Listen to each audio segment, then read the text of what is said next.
Oh Señor de la Santa Cruz de nuestros enemigos, líbranos, Señor Dios nuestro, en el nombre del Padre, del Hijo y del Espíritu Santo. Amén. Señor mío y Dios mío, creo firmemente que estás aquí, que me ves, que me oyes. Te adoro con profunda reverencia. Te pido perdón de mis pecados y gracia para hacer con fruto este rato de oración. Madre mía Inmaculada, San José, mi Padre y Señor, Ángel de mi guarda, interceded por mí.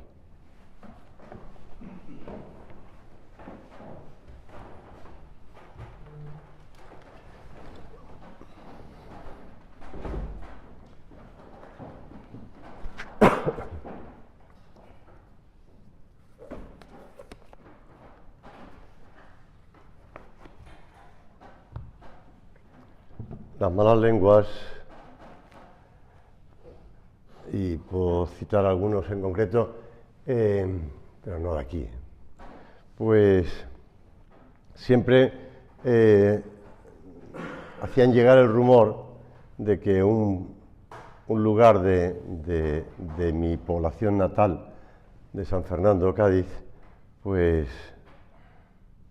tenía el nombre y tiene nombre, es una especie de puerto pequeño, Zaporito, y lo atribuían siempre a un cambio producido por los andaluces, que han ido cambiando y que proviene de San Hipólito. Pero estuve allí en julio con un grupo de compañeros de colegio, de promoción, y uno de ellos, que es aficionado a la historia, es coronel médico de la Marina. Este hombre aclara, y lo aclara en varios sitios, además no es el único, que no viene de San Hipólito la palabra Zaporito, sino que viene de un italiano que sí se llamaba, bueno, algún cambio ha habido, es decir, evidentemente la Z por las S y las S por la C, pues eso se produce, ¿no? Pero el nombre de este italiano, que compró aquella antigua salina de la zona aquella y después construyó un caño hacia el caño principal para sacar material por allí de comercio, se llamaba Juan Domingo Zaporito, con S. Sí que había por la zona unas salinas dedicadas con el nombre de San Hipólito, es decir, que no es que estuviera muy confundido la gente que atribuía malamente el nombre de Zaporito a San Hipólito. San Hipólito es un santo de los primeros siglos, un mártir de los primeros siglos, al cual pues últimamente recordamos mucho, porque la plegaria eucarística segunda está basada en una anáfora de su tradición apostólica. Por lo tanto, cada vez que los sacerdotes utilizamos la plegaria eucarística segunda, que se empezó a utilizar recientemente en 1968, se debe a San Hipólito. Yo no sé si tú sabes la historia de San Hipólito y otro mártir que se celebra el mismo día y que hace pocos días teníamos su memoria, San Hipólito y San Ponciano. Pero tiene una historia que yo creo que para hoy, que celebramos la memoria de San Pío X, memoria obligatoria de San Pío X, intercesor de la obra, pues nos viene bien recordar en este rato de oración. San Hipólito era un hombre muy erudito y el más destacado de los escritores teológicos de los primeros tiempos de la Iglesia de Roma. La lengua que usaba en sus escritos era el griego, por encima de la lengua del vulgo, que era el latín. Tal vez había sido discípulo de San Ireneo y San Jerónimo le calificó varón muy santo y elocuente. Pero Hipólito se enfrentó a varios papas. Acusó al Papa San Ceferino de haberse mostrado negligente en descubrir y denunciar la herejía. Cuando San Calixto I fue elegido papa, Hipólito se retiró de la comunión con la Iglesia romana y se opuso al romano pontífice. Un núcleo reducido preinfluyente de cristianos romanos lo eligieron obispo, por tanto antipapa, vamos a decir así, por lo que resultó ser el primer antipapa de la historia. El cisma de Hipólito continuó durante los pontificados de Urbano I y de Ponciano. Se ve que era tenaz y constante el Hipólito, porque se enfrentó a 4 papas. Y ya digo, Ponciano. Durante la persecución de Maximino fue desterrado a Cerdeña. Y qué coincidencia, era una especie de minas como las que hay aquí cerca en Río Tinto. Pues qué coincidencia que también el Papa San Ponciano fue desterrado a ese lugar, en el año 235. Y consta que allí Ponciano renunció a ser obispo, papa por tanto, y que Hipólito siguió su mismo camino. Pidió perdón, se reconcilió con la Iglesia y murió mártir en aquella isla insalubre a causa de los malos tratos que recibió, igual que Ponciano. Por eso la Iglesia, que es madre, que es sabia, que es docta, ha querido celebrar la fiesta de los 2 mártires el mismo día. De hecho, el cuerpo de San Hipólito fue trasladado al cementerio en la Vía Tiburtina. Te cuento esto porque, ya digo, estamos celebrando hoy la memoria de San Pío X, intercesor de la obra, al que encomendamos las relaciones del Opus Dei con la Santa Sede. Y es bueno y es importante que recordemos que, como decía nuestro Padre, si la obra no está para servir a la Iglesia, destrúyela. Y lo pilló 2 veces. Y es bueno que profundicemos en el sentido más hondo de nuestro amor a la Iglesia y al Papa. Y aprendamos de la historia. Amor a la Iglesia, como decía San José María, desde hace más de un cuarto de siglo, al recitar el credo y afirmar mi fe en la divinidad de la Iglesia, una, santa, católica y apostólica, añado, a pesar de los pesares. Cuando he comentado esta costumbre mía y alguno me pregunta a qué quiero referirme, respondo, a tus pecados y a los míos. Empezando por nuestros pecados. Empezando por nuestros pecados, ¿verdad? Por mis pecados, Señor, que a pesar de mis pecados, tú me quieres en la Iglesia. Y me quieres no solamente en la Iglesia, en tu santa Iglesia, sino que además me quieres pues que reciba toda esa ayuda, toda esa sangre arterial, como le gustaba decir a San José María, de la comunión de los santos en la Iglesia. El catecismo de la Iglesia Católica, ese tesoro que el Papa San Juan Pablo II nos quiso dejar y en el que trabajó mucho, pues como sabemos, pues el que después fue sucesor Benedicto XVI, dice: Cristo, el único mediador, estableció en este mundo su Iglesia santa, comunidad de fe, esperanza y amor, como un organismo visible. La mantiene aún sin cesar para comunicar por medio de ella a todos la verdad y la gracia. Es una comunidad visible. Por lo tanto, todo lo que es visible, pues se puede ver tanto sus méritos, por decirlo así, o sus frutos de santidad, como también sus pecados. El Señor en la última cena nos lo dice claramente, que sean una sola cosa, así como nosotros lo somos, se está refiriendo al Padre. Clama a Cristo, a su Padre, que todos sean una misma cosa. Y que tú, oh Padre, estás en mí y yo en ti, así sean ellos una misma cosa en nosotros. Todos recordamos esas palabras del Papa, que ya he citado antes, San Juan Pablo II, en el que está clamando por la unidad de la Iglesia y clamando por el escándalo el escándalo que produce la desunión de los cristianos. Cristo, como sabemos, sigue manteniendo en su oración al Padre ese deseo de la unión de los cristianos. Y sigue pidiendo. Eso que dijo en la última cena no es una oración que se acabó ahí. Sí que está constantemente a la derecha de Dios Padre pidiendo e intercediendo por nosotros. La alimenta además con sus sacramentos, con su vida, con su sangre que nos va vivificando, que nos va constantemente alimentando. No es una realidad humana ni sentimental, sino que brota de la cruz y se sigue alimentando de su cabeza y pastor.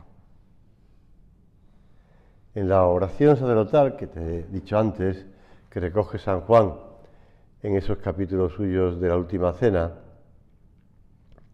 Jesús dirige al Padre después de haber instituido la Sagrada Eucaristía y el sacramento del orden.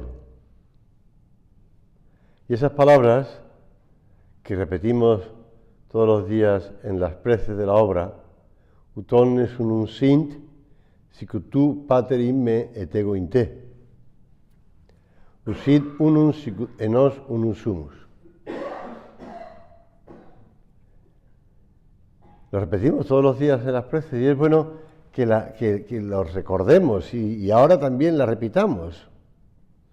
La repitamos como esa oración que no solamente es una oración que rezamos en un momento del día, sino que la repetimos muchas veces uniéndonos a esa oración de Cristo. Porque en el fondo nosotros lo que tenemos que hacer es no dormirnos como los apóstoles en el huerto de los olivos, sino unirnos a la oración de Cristo. Porque esa es la eficacia de la oración. Que nos unamos a la oración de Cristo, no que sea nuestra oración. Rezamos con Cristo, por Cristo, con Él y en Él. Termina la plegaria eucarística. Por Cristo, con Él y en Él. Rezamos con Cristo. Y hemos de querer a Cristo queriendo lo que Él ha hecho, evidentemente, ¿no? Que es su Iglesia. Si alguno, y lo recoge nuestro Padre en alguno de sus libros, quiere ser un francotirador, pues los francotiradores que van por su cuenta, que van solitarios, lo único que consiguen es pues que terminen matándole. Al final le tienen miedo, pero le matan por eso. Esa crítica que pueda haber o ese deseo de arreglar el mundo, ¿verdad? Nosotros, que en el fondo parte de la misma tentación de Adán y Eva, de querer ser como dioses. En ese anhelo de Cristo por la unidad se encierra todo el sentido de la creación del mundo y de la redención del hombre. Ahí se condensa el fin y el fruto de su entrega en la cruz, de su resurrección y de su ascensión al cielo, del envío del Espíritu Santo, de la Eucaristía y de los demás sacramentos, de la Iglesia misma, que todos, unidos a Cristo, lleguemos a la unión con el Padre por el Espíritu Santo. Bueno, ¿cuántas veces lo hemos oído repetir a nuestro Padre que la misa no es acción humana sino trinitaria? Trinitaria.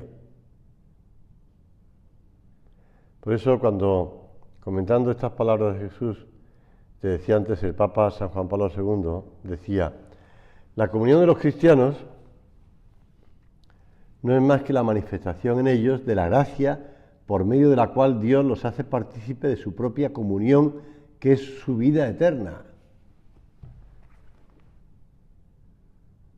Yo recuerdo cuando estaba yo en Roma, pues que quisieron sacar ese documento y ahí pues no solamente trabajaba el cardenal Ratzinger, sino que también otros pues personas de la obra, ¿no? Que trabajaron con ese deseo de recordar lo que el Vaticano II había dicho con mucha claridad. La Iglesia como comunión. La Iglesia como comunión. La Iglesia, la familia de Dios. Me gustaba mucho repetirlo a San Juan Pablo II, la gran familia humana, la gran familia de Dios. Y nosotros queremos pertenecer a esa familia, la familia que es Dios, uno y trino. Y añade, las palabras de Cristo, que todos sean uno, son pues la oración dirigida al Padre para que su designio se cumpla plenamente, de modo que brille a los ojos de todos cómo se ha dispensado el misterio escondido desde el siglo en Dios, creador de todas las cosas, el misterio de comunión.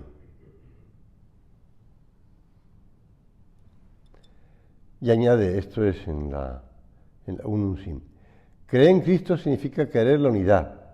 Querer la unidad significa querer la Iglesia. Querer la Iglesia significa querer la comunión de gracia que corresponde al designio del Padre desde toda la eternidad. Este es el significado de la oración de Cristo ut unum sint. Nosotros no podemos olvidarnos de esto, ¿eh? No podemos dejarlo como de lado y pensar, bueno, pues, con categorías humanas, ¿verdad? Y una lucha de poder, ni una lucha de influencia. Qué importante es vivir lo que tantas veces nos repetía nuestro Padre, la humildad colectiva. La humildad colectiva. Y si pues se producen contradicciones, como decía nuestro Padre, las contradicciones de los buenos, pues hemos de saber que el Señor permite, y lo permite para que también nosotros seamos más humildes y nos demos cuenta de que estamos aquí para servir a la Iglesia, y no para otra cosa. Alguna vez lo he comentado, pero ayer que fue la fiesta de Torre-Ciudad, pues cuando estábamos allí en la ordenación, el 15 de agosto de 1984, pues yo ya lo he comentado muchas veces, pero el cardenal Suquía, el ángel Suquía, en que había conocido a San José María en esos ejercicios que predicaba a sacerdotes y seminaristas en el actual País Vasco, pues bueno, pues estuvo contándonos cosas en la tertulia y tal. Después la ordenación al día siguiente y por la tarde, después de comer, pues se volvía para Madrid, la carrera de Madrid. Y estaba el coche allí delante de los garajes que están en la explanada del santuario. Y estábamos un grupo de recién ordenados, pues despidiéndonos de él y agradeciéndole y tal. Total, que el chofer intentó arrancar el coche y el coche no arrancaba. Era un SEAT grande, que había entonces, muy corriente, ¿no? Pues a mí, bueno, no recuerdo mal, 1984. Y entonces, pues nada, pues ante la mirada del cardenal, pues se metió en el coche, el chofer también, y los recién ordenados, pues empujamos el coche hasta que arrancó, y ya se pudo marchar a Madrid. Y un filipino, que estaba en el grupo de los misacantanos, comentó, y se oyó perfectamente, para que después digan que no empujamos el carro en la misma dirección del obispo. Y efectivamente, pues eso es un ejemplo práctico de que estábamos empujando no solamente el carro, sino también al propio obispo. Pues sí, se trata de eso, de empujar incluso materialmente. No busquemos en la Iglesia, decía nuestro Padre, los lados vulnerables para la crítica, como algunos que no demuestran su fe ni su amor. Pues estas palabras son clarísimas, ¿verdad? No busquemos en la Iglesia los lados vulnerables para la crítica, como algunos no demuestran ni su fe ni su amor. Nuestra Madre, continúa, es santa, porque ha nacido pura y continuará sin mácula por la eternidad. Si en ocasiones no sabemos descubrir su rostro hermoso, limpiémonos nosotros los ojos. Si notamos que su voz no nos agrada, quitemos de nuestros oídos la dureza que nos impide oír en su tono los silbidos del pastor amoroso. Y si el Padre nos recuerda, en un inciso, si el Padre nos recuerda constantemente eso, pues amó a la Iglesia y al Papa, y nos recuerda, pues, omnes cum Petro, Jesum per María, pues será por algo, ¿no? No es simplemente una postura, ni perdóname la expresión, un postureo. Ella, nuestro Padre, nuestra Madre es santa, con la santidad de Cristo a la que está unida en el cuerpo, que somos todos nosotros, y en el Espíritu, que es el Espíritu Santo, asentado también en el corazón de cada uno de nosotros, si nos conservamos en gracia de Dios. Bueno, pues estas palabras tan claras de nuestro Padre, recogidas en su homilía Lealtad a la Iglesia, que además es muy interesante porque todos recordamos ese librito de color azul que se publicó con 3 homilías suyas, que era Lealtad a la Iglesia, el fin sobrenatural de la Iglesia y sacerdote para la eternidad. Son 3 homilías de nuestro Padre, o 3 meditaciones, como quieras, de nuestro Padre, claramente recogiendo ese tema. Después ahí había 2 escritos de don Álvaro, el Beato Álvaro, pero bueno, lealtad a la Iglesia. 4 de junio de 1972, es la fecha que se habla de esta meditación o esta homilía de lealtad a la Iglesia. Señor, que sepamos luchar contra el espíritu crítico, evitando cualquier crítica y haciendo corrección fraterna para evitar crítica. Porque se nos pueden ocurrir que tenemos motivos suficientes para criticar, pero no. Hay un arqueólogo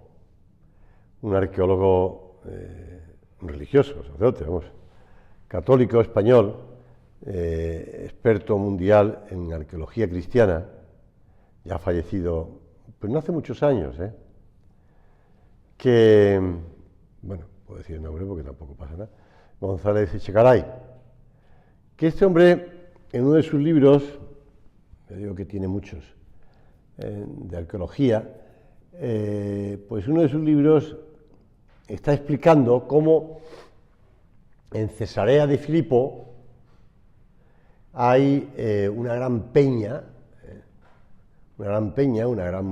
bueno, no es una montaña propiamente solo, sino que es una peña, como que aquí la peña de Aria Montana, pues una gran peña, y al pie de esa peña hay un profundo agujero de agua. Se piensa que allí es una de las fuentes del Jordán. Y además, pues justo al lado de esa gran peña y de ese agujero, por la mitología antigua, pues estaba un templo dedicado al dios Pan, que es el protector, digamos, de las puertas del infierno. Entonces, eso le da ocasión a González Echegaray a explicar que por eso Cristo, en ese lugar, habla de las puertas del infierno, de Pedro, la roca sobre la que va a edificar su iglesia, etcétera, etcétera, etcétera. Bueno, cuando leía esto, a mí me gustó porque es llamativo, ¿no? Está situando unas palabras de Cristo en un lugar muy apropiado. Pero después ya el segundo pensamiento fue de reírme, o por lo menos de sonreírme, diciendo, bueno, como si Cristo necesitara que Dios, el Dios Pan, Dios con minúscula, claro está, el Dios Pan le facilitara la predicación, ¿no? Y el señalar que Pedro es la roca sobre la que va a edificar su iglesia.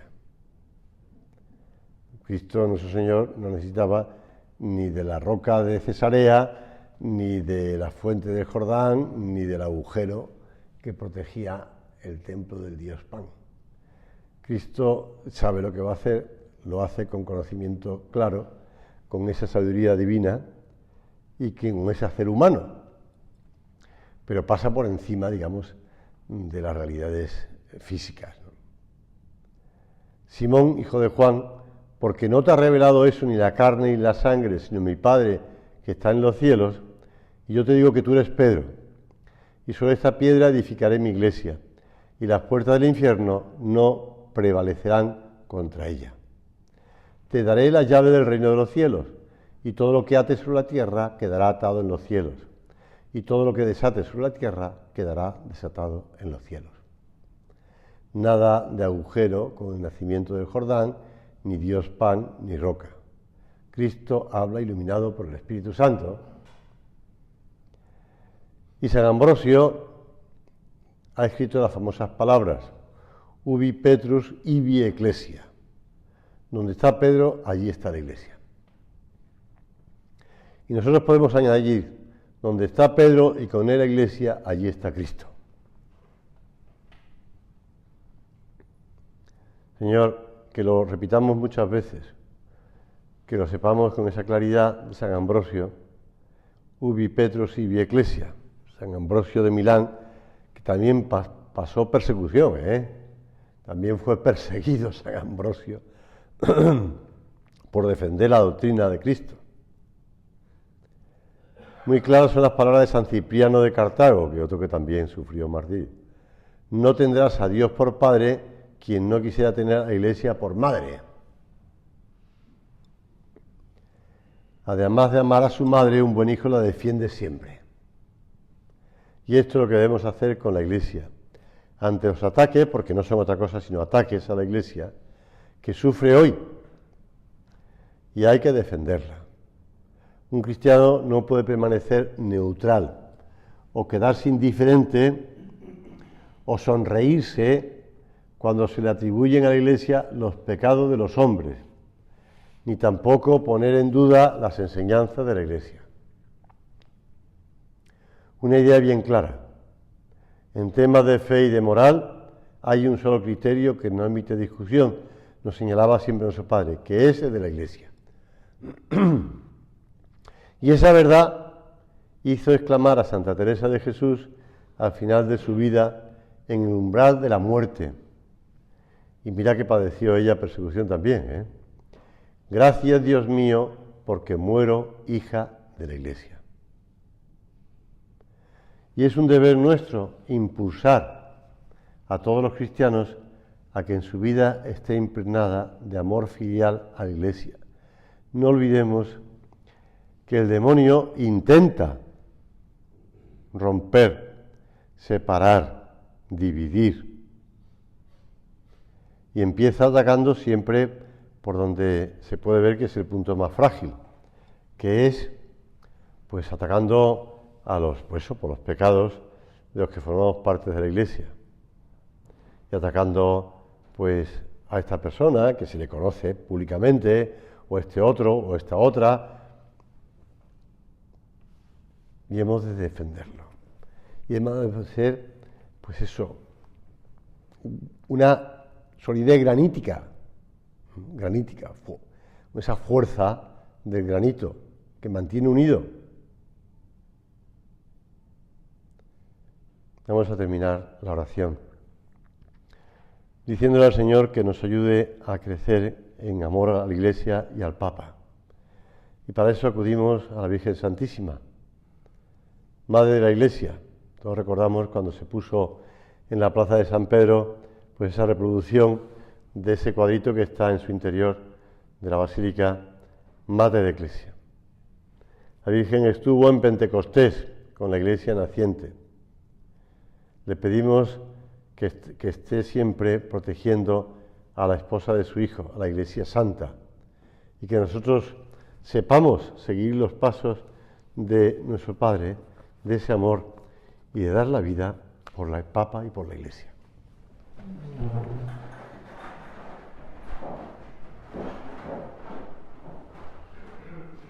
Gracias, Dios mío, por los buenos propósitos, afectos e inspiraciones que me has comunicado en esta meditación. Te pido ayuda para ponerlos por obra. Madre mía Inmaculada, San José, mi Padre y Señor, Ángel de mi guarda, interceded por mí.